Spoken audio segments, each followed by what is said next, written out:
আসসালামু আলাইকুম সম্মানিত ভিউয়ার্স, আপনারা দেখতে পাচ্ছেন দেশ বাংলা এগ্রো ফার্ম। তো আমরা আজকে মুরগিকে আপনার সকালে একবার আদর দিয়েছি, এখন আবার আদর দেওয়ার সময় হয়েছে, তাই মুরগিগুলো এরকম করছে। তো ওদের আদর দেবে এখন। তো সর্বপ্রথম আমরা খাবার নেব।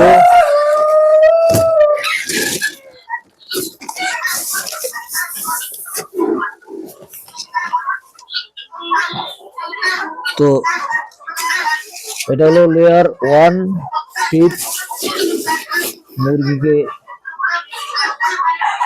দেওয়া হচ্ছে। এই ফিটটা অত্যন্ত মুরগি নিমেলা যেসব মুরগি আছে তাদের জন্য খুবই গুরুত্বপূর্ণ, এবং আমরা এর সাথে একটা জিনিস মিক্সার করব, সেটা হলো টক্স। টক্সটা কেন? টক্সটা এই কারণে মুরগির রুচি বাড়ে, তবে বেশি খাওয়াবেন না, এটা একটা মাপ আছে।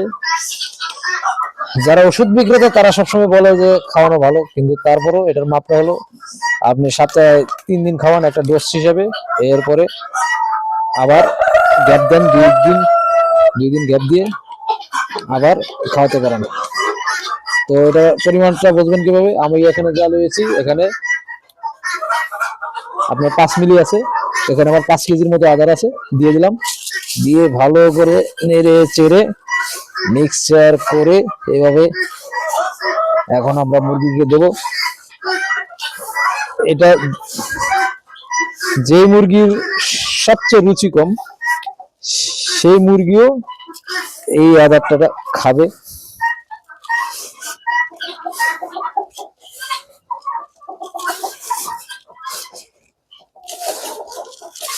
আমাদের সাথে থাকুন, আমরা অনেক কিছুই আপনাদের দেখাবো। আজকে আমাদের বাংলা যে বোর্ডিংটা আছে সেই বোর্ডিং এ বাচ্চাগুলো কিভাবে আছে, কিভাবে আমরা রেখেছি, তাদের জন্য কি পানি খাওয়াই, সব আপনাদের আজকে জানাবো।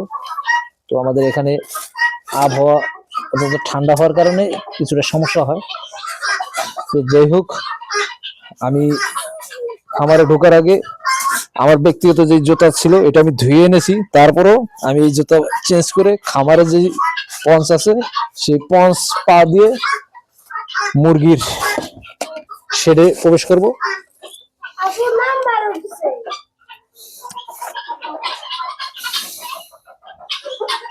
এরকম করবা, ঠিক আছে?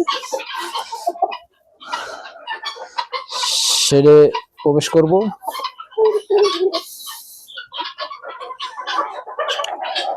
এবং মুরগিকে দিয়ে দেব।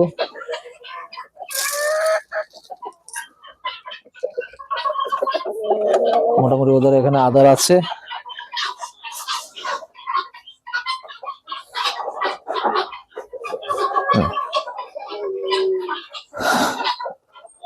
আমরা এখন মিশরীদের শেডে প্রবেশ করব।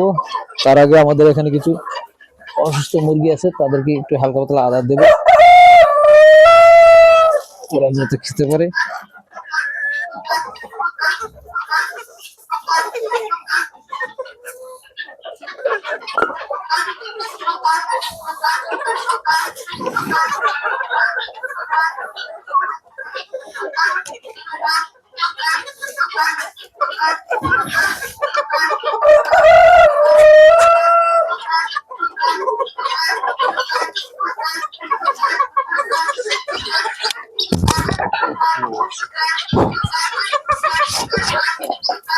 আপনারা দেখছেন ওদের প্রচন্ড খিদা লেগেছে, তাই ওরা এমন করছে।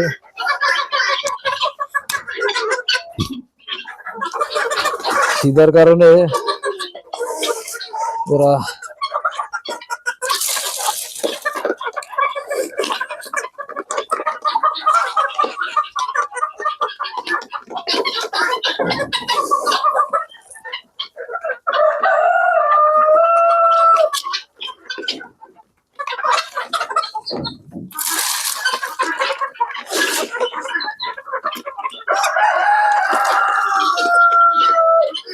আপনারা ভাবতে পারেন যে আমরা মুরগির ঘরে কেন খড় দিয়েছি। আসলে আমাদের এখানে প্রচুর পরিমাণে ঠান্ডা পড়ে, তো ঠান্ডার থেকে বাঁচানোর জন্য আমরা মুরগির ঘরে খড় দিয়েছি। আর মুরগির একটা স্বভাবগত অভ্যাস আছে, ওরা ছোলাছুলি খুব বেশি করে, এটা আপনারাও জানেন।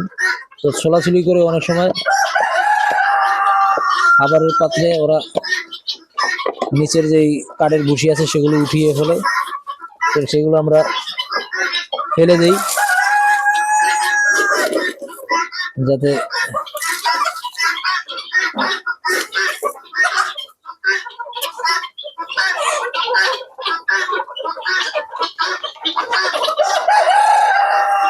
আর এখন ওদের আমরা যে পানিটা দিব আদারের পরে, সেই পানিটা হলো ভিটামিন ভিটামিন পানি। তো ভিটামিনের সাথে আমরা ভিটামিন সি দেব। এখন রোদ ওঠেনি, তো আগে ভাগে রোদ ওঠার আগেই ভিটামিন সি খাওয়ানো ভালো। তারপরে ভিটামিন সি এবং ভিটামিন বি কমপ্লেক্স এবং সাথে গ্লুকোজ এর একটা ডোজ দেবো, যাতে পানির স্বল্পতা কাটে। এতে কি হবে, এই ঠান্ডা স্টেজে যে সমস্ত পানি স্বল্পতার কারণে যে সমস্ত সমস্যাগুলো হয় মুরগির, সেগুলো কাটিয়ে উঠতে পারবে। আর সকালবেলা আমরা যে ডোজটা দিয়েছি সেটা আমাদের নিজস্ব ঘরোয়া পদ্ধতি তৈরি কালো জিরা, মেথি এবং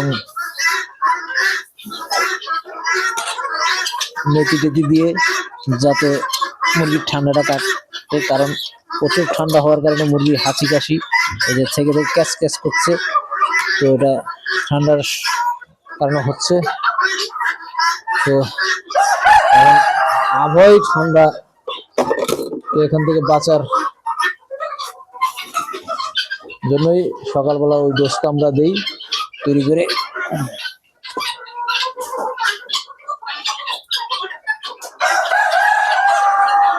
এখন আমরা তিত পাখি ছেড়ে দেখবো। এখানে আদার দেব,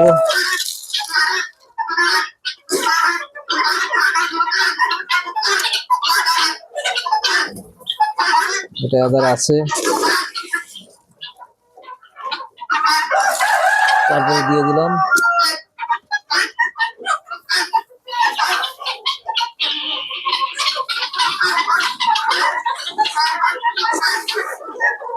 তিত পাখি মূলত একটু ভীতু টাইপের হয়ে থাকে, এরা সচরাচর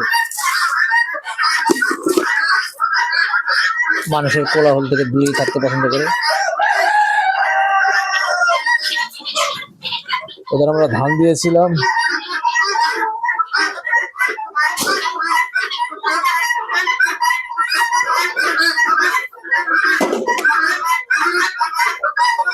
তো সকালের পানিগুলো সরিয়ে ফেলবো, ওরা পানি অতটা খায় না।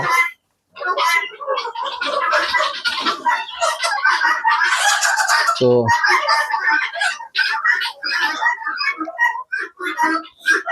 এখন ভিটামিন পানি সবগুলোকেই দেওয়া হবে, তাই পানিগুলো আমরা বের করে ফেলছি।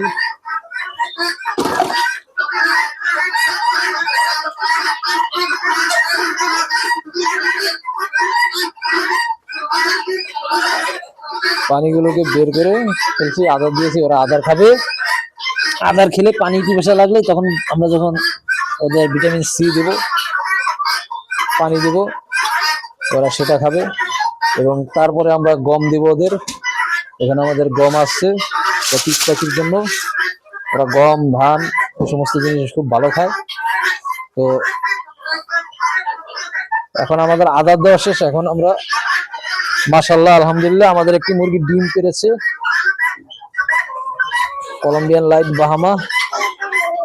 এই যে ডিমটি গরম, এই মাত্র পেড়েছে।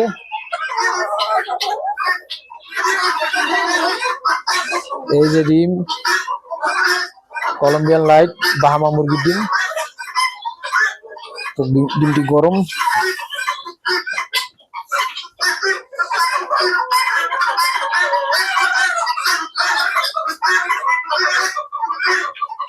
তো তো বাহামা মুরগিগুলো আমার খুব শখের।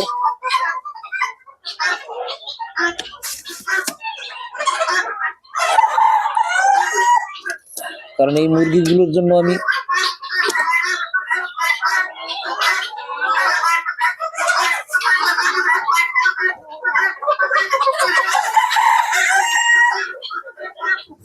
আর এই যে মাঝখানের শেডে যে মুরগিগুলো আমাদের দেখতে পাচ্ছেন, এই শেডে যে মুরগিগুলো দেখা যাচ্ছে এগুলোকে আমরা আলাদা রাখার একটাই কারণ এই মুরগিগুলো অসুস্থ ছিল। তো আমরা অসুস্থ মুরগিকে দ্রুত সরিয়ে ফেলি, এক স্থান থেকে আরেক স্থানে যাতে রোগ না ছড়ায় তাদের আলাদা ট্রিটমেন্ট করি আলাদাভাবে। তো ইনশাল্লাহ সুস্থ হওয়ার পথে, 2টা বাদে ইনশাল্লাহ সবগুলোই সুস্থ। তো গরম আসলে যে 2টা অসুস্থ হালকা আছে ওগুলো সুস্থ হয়ে যাবে।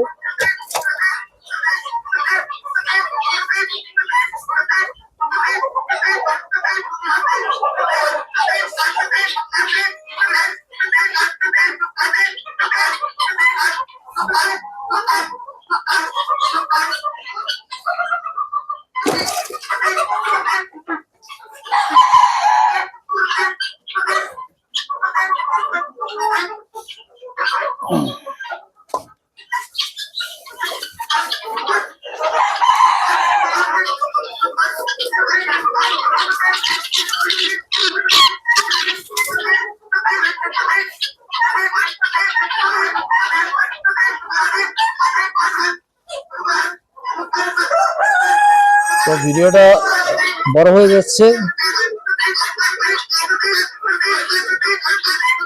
আসলে একটা খামারে কি পরিমাণ যে কাজ থাকে আমি ভিতরে